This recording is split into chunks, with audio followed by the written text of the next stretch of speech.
yang ngatur Allah Subhanahu wa ta'ala. Jadi ini penting. Lo coba ustadz tuh banyak yang nggak bisa ngaji loh. Tapi ya laku ya nggak masalah. Lo saya kemarin di Korea seminggu. Itu TKI jadi khotib, ada yang jadi mufti, ada yang jadi suriah. Itu ada yang di sana jadi suriah, pulang ke kampung angon kambing lagi. Loh itu teman saya kenal. Suriah Korea. Iya suriah Korea tapi. Artinya gini, bahkan masjid semua yang di Korea itu didirikan oleh TKI dan TKW. Mereka digerakkan Allah untuk mikir agama, karena agama ini milik Allah. TKI saja mikir. Makanya ini penting, yo dakwah tapi tauhidnya sing kenceng. Jangan dakwah kenceng, tauhidnya kendor. Itu bahaya betul. Saya ulang lagi ya, ini dawuh Habib Umar. Jadi kata beliau, fala budda an wattina qulubana. Kita harus yakin seyakin-yakinnya bahwa semua kemungkinan itu mungkin. Makanya masyhur dalam tarikh ketika kafir Quraisy mau disiksa oleh para malaikat karena mereka sering menyakiti Nabi, kata Nabi gimana? Jangan. Saya berharap kalau bapaknya tidak mukmin, suatu saat anaknya mukmin. Masyhur dalam tarikh. Musuh Nabi besar siapa? Walid bin Mughirah. Punya anak Khalid bin Walid. Abu Lahab punya anak Jarrah, itu mukminah yang baik. Abu Jahal punya anak Ikrimah, itu mukmin yang baik. Di Indonesia lebih hebat lagi. Bapaknya raiso maca Quran, anaknya hafid. Bapaknya utun ratamat SD, anaknya jadi dekan. Di Indonesia banyak orang nggak siapa-siapa, anaknya jadi presiden, anaknya jadi menteri. Artinya jangan karena bapaknya kafir kamu nganggep anak turunnya pasti selalu kafir. Teori itu sudah salah zaman Rasulullah. Yaitu Walid akhirnya punya anak Khalid, Abu Lahab punya anak Jarrah. Terus siapa? Abu Jahal punya anak siapa? Ikrimah. Ini penting saya utarakan karena dakwah kalau terlalu semangat, nanti kalau menghilangkan tauhid bahaya. Tetap innal huda. Uni Soviet kayak apa? Mengkooptasi negara-negara sekelilingnya sampai jadi Zuni. Tapi apa yang terjadi? Uni Soviet yang runtuh, persemakmurannya semua rata-rata jadi negara apa? Islam, kayak Uzbek, kayak Ceknya, kayak apa-apa. Karena agama ini diurus Allah. Sehingga kalau tapi kamu ngitmai agama nggak apa-apa. Makanya istilahnya Habib Umar khodamah itu pelayan, nggak apa-apa. Kita ngitmai agama itu nggak apa-apa. Dengan ngitmai terus mikir nggak apa-apa. Tapi jangan mikir yang merasa kalau kita mati, wah nanti agama ini kukut karena saya mati. Kamu itu siapa? Agama Islam ini tidak pernah dipasrahkan kamu. Diurus oleh Allah Subhanahu wa ta'ala sendiri. Sehingga ketika Wali Songo meninggal, agama ini tambah kuat sampai sekarang. Kecil saya itu kalau pengajian susahnya bukan main, harus izin sana sini. Sekarang setiap pengajian polseknya datang, polresnya datang, nggak ada intel, nggak ada apa. Padahal kiai dulu sama kiai sekarang itu kira-kira alim mana? Raden kiai dulu. Mbah Hasyim Asy'ari itu ngarang kitab sampai dibaca di Yaman. Saya sering baca juga kitab beliau, Risalatu Ahli Sunnah wal Jamaah. Kiai sekarang mau terjemah aja kadang salah memahami. Tapi ya Islam tetap jalan karena Islam ini dikawal, dijaga oleh Allah Subhanahu wa ta'ala. Maka kalau dalam cerita tarikh sirahnya Ibnu Ishaq itu, tauhid itu penting. Beliau cerita begini, Sayyid Abdullah itu namanya Abdullah bin Abdul Muthalib. Kita tahu kenangannya Rasulullah terbanyak itu bukan dengan Sayyid Abdullah tapi dengan Sayyid Abdul Muthalib, dengan mbahnya. Karena Nabi itu mulai kecil dirawat oleh siapa? Mbahnya. Yaitu yang disebut Nabi ketika 2 bulan kan abahnya sudah meninggal. Ya saya baca ya, pakai bahasa Arab biar jadi bid'ah. Nanti kalau bahasa Indonesia ada bid'ah. Tidak betul. Diba atau berjanji sebenarnya itu kitab sejarah, berhubung dibaca bahasa Arab terus kayak mantra. Terus yang belakang mau nyenggai soleh aleh, sehingga kubu sebelah bilang tuh khurafat dan bid'ah. Coba diterjemah ini, coba nanti saya baca bahasa Arab. Walamma tamma min hamli syahroni ala masyuril aqwalil marwiyatu fiya bil madinati abuhu abdullah wa kana qad istaza bi akhwalihi bani adi min at-taifatin najariyah wa makatha syahron saqiman yu'anu nasukmahu wasyaqwa. Terus di pojok sana bilang soleh aleh. Pasti kubu sebelah yang lewat, wah itu khurafat bid'ah karena dianggap mantra. Padahal artinya coba sampean baca bahasa Indonesia. ketika hamil Rasulullah umur 2 bulan, abahnya meninggal di kota Abwa. Kota Abwa adalah kota keluarga besar ibunya Sayyid Abdullah. Kebetulan pas ke sana beliau sakit sampai 1 bulan dirawat. Bid'ahnya di mana kalau diterjemah? Wong itu kitab tarikh. Makanya saya nggak tahu yang membidah-bidahkan tiba itu karena tadi. Tapi sampean juga ikut salah karena nyenggai sholawatan tok itu. Jadi makanya saya bilang tadi kalau bahasa Arab bid'ah, kalau sudah terjemah bid'ah karena kelihatan kalau itu hanya kitab tar. Coba bid'ahnya di mana? Wa ba'du fa'aqulu wa Muhammad bin Abdullah bin Abdul Muthalib bin Hashim. Itu kalau diterjemahkan, kamu harus tahu siapa nama Muhammad. Muhammad punya abah siapa? Rasulullah Muhammad Abdullah. Punya abah siapa? Abdul Mut. Punya abah siapa? Hashim. Coba baca gitu di kubu sebelah. Oh iya. Berhubung baca bahasa Arab. Wa ba'du faqul wa Muhammad bin Abdullah bin Abdul Muthalib. Jadi itu hanya salah baca saja. Maksudnya salah yang hukumi, bukan salah yang baca, salah yang apa? Hukumi. Sayyid Abdullah ini orang yang tauhidnya sangat kuat. Sayyid Abdul Muthalib lebih kuat lagi. Saya cerita sedikit betapa pentingnya tauhid. Ketika pasukan Abraha bawa pasukan gajah mau menyerang apa? Ka'bah.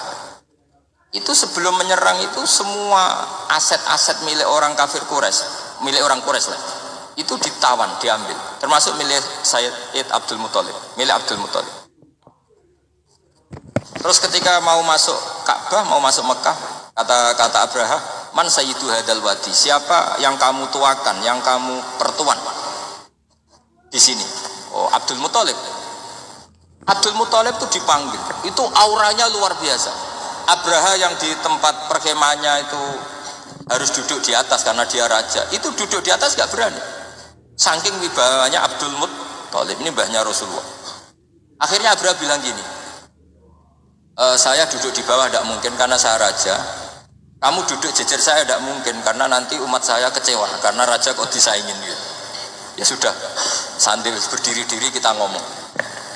Akhirnya Sayyid Abdul Muthalib tadi diomongin gini, saya itu tidak ingin merusak orang-orang Mekah, orang-orang Quraisy. Saya hanya kecewa punya tempat ibadah dikencingi, dibirakin sehingga saya mau merubuhkan Ka'bah.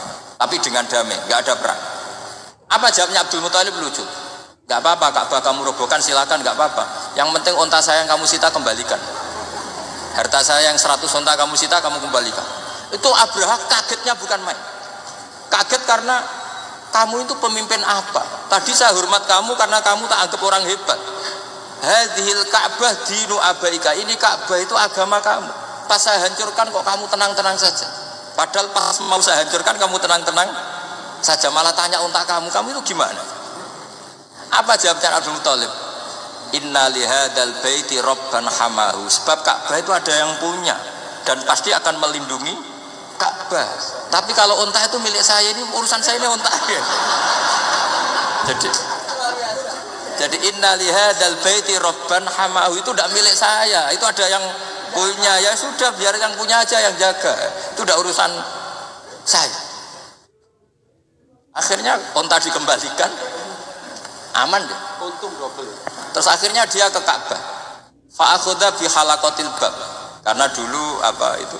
Halaqatil bab. Karena dulu itu yang dipakai apa itu? Pegangan itu bentuknya apa? Bulat. Makanya diistilahkan halaqah apa? Bulat. Kalau sekarang halaqah ilmiah itu seminar. Iya. Halaqah itu buruhi lain lagi. Iya. Pegang terus bilang gini, kata Abdul Muthalib, ya Allah, Ka'bah ini mau dihancurkan oleh Abraha. Ka'bah ini milik kamu. Saya mau ke gunung, mau melihat apa yang kau lakukan terhadap orang yang mau merusak Ka'bah. Abdul Muthalib bilang ke umatnya, wa ya qaumi, ayo kita ke gunung melihat ma fa'ala rabbuna. Apa yang akan dilakukan Tuhan kita terhadap orang yang mau menghancurkan Ka'bah. Jadi santai saja. Santai terus Abdul Muthalib naik gunung sama orang-orang Quraisy. Abraha datang mau merusak Ka'bah, terus terjadi alam taro kaifa fa'ala rabbuka bi ashabil fil. Itu melihat. Dan betul Ka'bah dijaga Allah. Islam juga gitu. Ketika Islam dikooptasi Uni Soviet, semua ulama, semua wali perasaannya hanya nunggu kehancuran Uni Soviet, karena pasti agama ini dijaga. Saya setiap sholat, setiap munajat ketika baca Rabbana lakal hamdu bil samawati wa mil'ul ardi. Dulu saya iskal itu janggal. Ya Allah, engkau zat yang layak dipuji, yang pujian itu memenuhi langit dan bumi. Pikiran saya kalau bumi ateis itu mujinya kayak apa? Tapi Masya Allah ketika saya datang di Korea, bumi ateis, ternyata di sana banyak masjid, banyak tasbih, bahkan ada sakduna di sana. Karena Allah sudah ngendikan lakal hamdu mil'us samawati wa mil'ul ardi. Dan sekarang nyata, semua bumi ateis, bumi apa saja, ada tasbihnya, ada tahmidnya. Makanya sadaqallahul azim ketika ngendikan sanurihim ayatina fil afaq walladzi arsala rasulahu bil huda dinil haqqi liyuzhirahu 'alad dini kulli. Makanya saya mohon sekali bahwa agama ini harus kamu khidmah. Tapi enggak boleh kamu pikir. Atau dibaliklah, khidmah maka memikir. Tapi tidak usah GR bahwa agama ini diserahkan sampean. Saya juga gak ridho. Agama kok diurus orang-orang kayak gini, kayak apa nasibnya? Jadi ini penting. Karena rata-rata kiai alim itu tidak jelas. Terus oleh orang-orang yang nggak pernah ngaji itu, wah ini nggak jelas, nggak tegas. Islam itu harus tegas. Maksudnya tegas itu kayak apa? Tegas itu di wilayah kita. Kalau istri kamu mau diperkosa orang itu boleh tegas, itu wilayah kamu. Tapi kalau hidayat itu wilayahnya Allah Subhanahu wa Ta'ala, kita tidak pernah tahu. Bahkan yang sudah Islam saja, nyuwun sewu, itu nggak ada jaminan mati husnul khotimah. Kita tahu dalam sejarah Sa'labah itu dapat gelar hamamatul masjid, merpatinya masjid. Tapi kita tahu akhirnya Sa'labah itu apa? Su'ul khotimah. Sampai dalam Islam selalu diajarkan ya muqallibal qulub tsabbit qalbi ala din. Jadi kalau kita sendiri saja masih ingin selalu husnul khotimah, agak ada ruang untuk mudah menvonis orang lain. Makanya saya salut sekali ketika Habib Umar menulis kita semua ini mengkhidmai hadal kaun. Dan selalu berharap bisa saja suatu saat orang yang sedang kafir bisa saja suatu saat muslim. Nah soal kalau yang sama yang harbi menyerang kita ya tarung. Kalau artinya kalau yang merangi kita ya kita wajib perang. Kalau enggak ya habis kita. Seperti kita lakukan ketika diserang Belanda.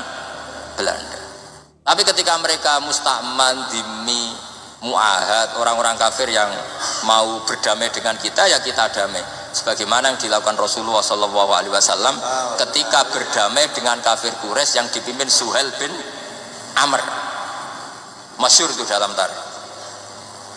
Sehingga ceritakan Sayyidina Ali ini pernah konflik sama orang Khawarij. Kata Sayyidina Ali, ya sudah lah, namanya kita musuhan, kita tidak usah ketemu, pakai mediator, kata Sayyidina Ali. Kata orang Khawarij, ini apa-apaan kok butuh mediator? Gak ada Qur'annya, gak ada hadisnya. Kira-kira kalau Pak Sayyidina Ali orang Jawa, nggak ada apa tidak tahu. Walhasil Sayyidina Ali akhirnya baca ayat wa in khiftum shiqaqa bainihima fab'atsu hakaman min ahli wa hakaman min ahliya. Jika suami istri tengah konflik, maka yang keluarga suami kirim mediator, yang keluarga perempuan juga kirim. Terus kata Sayyidina Ali, wa amru ummati Muhammad a'dhamu min amri rajulin wa imra'atin.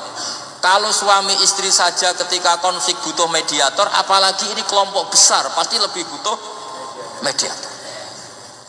Akhirnya lalu mediatornya siapa? Kata Sayyidina Ali, ya siapa saja yang penting baik. Ditunjuk seseorang, diprotes sama orang Khawarij, ini orang nggak kredibel. Oh, terus Sayyidina Ali marah-marah. Rasulullah itu pernah berdamai dengan orang, bahkan orang itu kafir, yaitu Sulhul Hudaybiyah. Nabi itu berdamai dengan orang yang bernama Suhail bin Amr ketika itu kafir. Makanya ini menunjukkan bahwa musolahah ma'al kufar itu boleh demi kelangsungan bernegara, berbangsa. Kamu tidak usah meragukan reputasi NU. Ketika dulu kafirnya kafir harbi zaman Belanda, ya Mbah Hasim fatwa apa? Jihad. Jadi jangan kira tidak tegas. Kita tegas sekali, justru kita yang punya masa lalu tegas. Tapi kepada siapa dan dalam konteks apa? Paham ya? Terus ini penting sekali untuk dijernihkan. Ini saya baca berikutnya nanti, tidak supaya tahqiq. Saya syukur sekali, saya tadi sekaligus minta ijazah sama Habib Umar, dan memang saya ngaji ini lama sama teman-teman alumni Yaman. Cuma belum pernah ketemu mu'alifnya. Tadi saya ketemu minta ijazah itu dan beliau senang sekali, bahkan sempat bikin tulisan di kitab saya ini. Sama tidak perlu baca, karena kalau bisa ya biasa, kalau tidak bisa malu ya sudah, tidak usah baca.